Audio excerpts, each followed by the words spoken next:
cerita rakyat Betawi, asal-usul Kemayoran.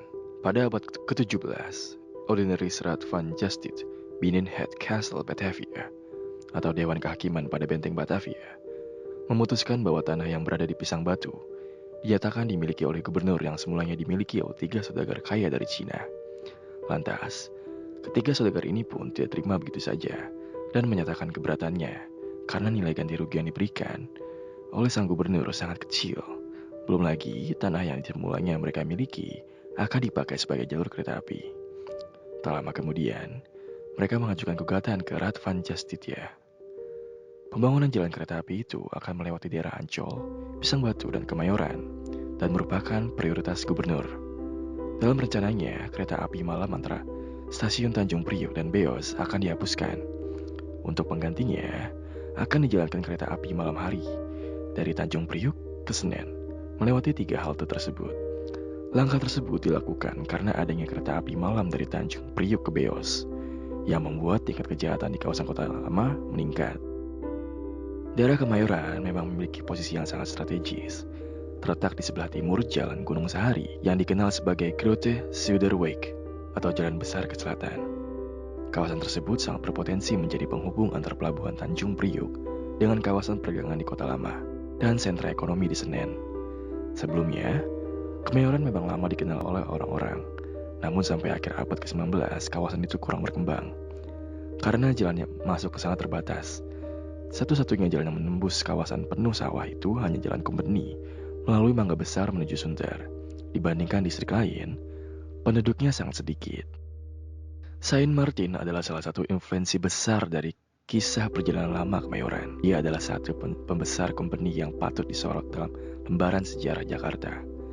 Sifat Saint Martin yang angkuh akhirnya membuat Kapiter Jonker van Manipa, salah seorang tokoh terkenal asal Banda, menjadi korban.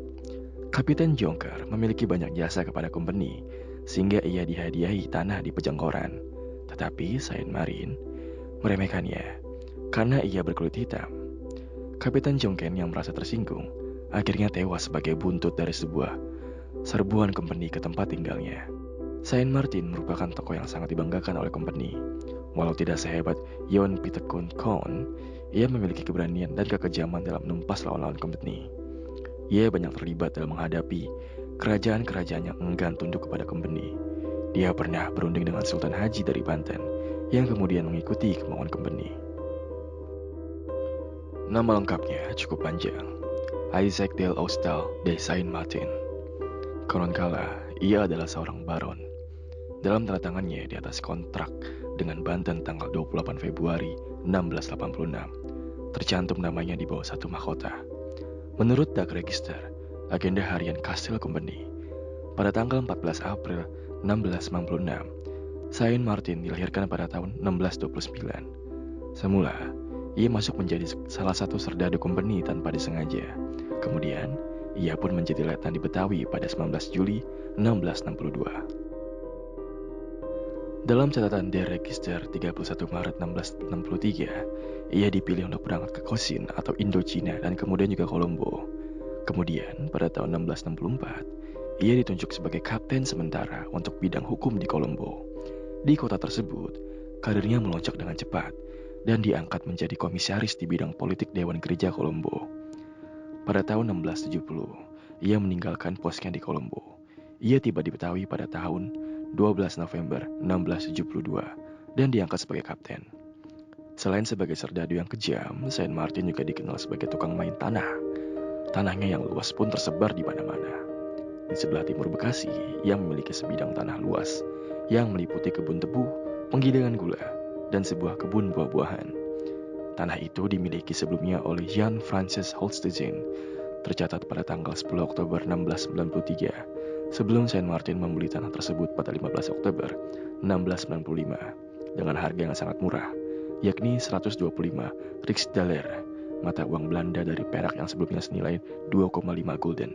Tak lama kemudian, Martin membeli tanah-tanah sekitarnya, sehingga tanah itu mencapai luas 2.200 morgen, ukuran tanah di negeri Belanda, yang sama dengan 2.640 bau besar.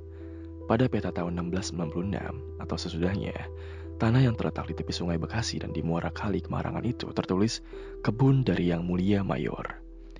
Selain di Bekasi, Saint Martin atau Sang Mayor juga memiliki tanah di residensi Betawi.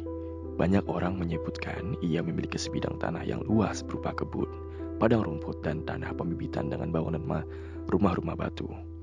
Tanah itu terletak 1 jam perjalanan dari Kastil selepas benteng Jakarta di Gunung Sahari. Luas tanah itu sekitar 130 morgen. Tidak seluas yang di Bekasi, namun lebih strategis karena dekat dengan pusat kekuasaan company. Itulah yang kini dikenal sebagai Kemayoran. Nama Mayoran pertama kali muncul pada tahun 1807 sebagai tanah yang terletak di dekat Wilfterberden. Sebutan tersebut dalam iklan di Java Government Gazette, koran resmi pemerintah jajahan Inggris di Jawa, pada tanggal 24 Februari 1816. Saint Martin juga memiliki tanah di Kanyere yang jauhnya sekitar 5-6 jam dari Kastil. Di kawasan yang berbatasan dengan Kali Krukut, tanah seluas 1.800 morgen itu dibeli oleh Saint Martin pada 20 Desember 1695. Tak lama setelah ia membeli tanah di Bekasi. Surat hak tanah keluar pada 15 Februari 1686. Tanah tersebut pada peta resmi company disebut Sinere, sekarang lebih dikenal dengan Cinggere. Tapi dari tanah-tanah itu yang paling dibanggakan oleh Saint Martin adalah Kemayoran. Sebab nama itu merupakan pengabdian kehadirannya Betawi. Kehadirannya sebagai seorang mayor di salah satu koloni Belanda ternama, Batavia. Setelah sekian.